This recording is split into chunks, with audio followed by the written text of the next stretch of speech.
जगन्नाथ नमस्ते भलरे रुहंतु समस्ते। Real Odia creation उपस्थापना सत्य वचन। आज सत्य वचन रे केतेबेले कौन त्याग करने उचित।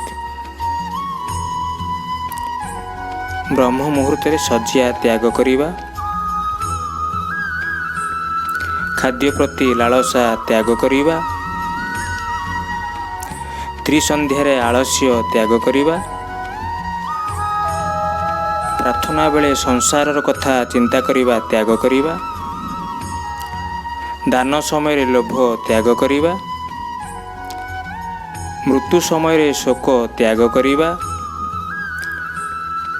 जदि न्याय पर लड़ू था तेल न्याय पर लड़ुले भय को त्याग करने, पितामाता प्रति अवहेला प्रदर्शन करने त्याग करने, पूजा कला बेले कामना करने त्याग करने, संतान जदि अबद्ध हुए तेल संतान प्रति ममता करने त्याग करने, रोग समय अपथ्य त्याग करने, आदर्श जीवन पर स्वार्थ त्याग करने एवं परिशेष परमात्मा को पाइबापी षड़रिपुर लालसा को दमन करने।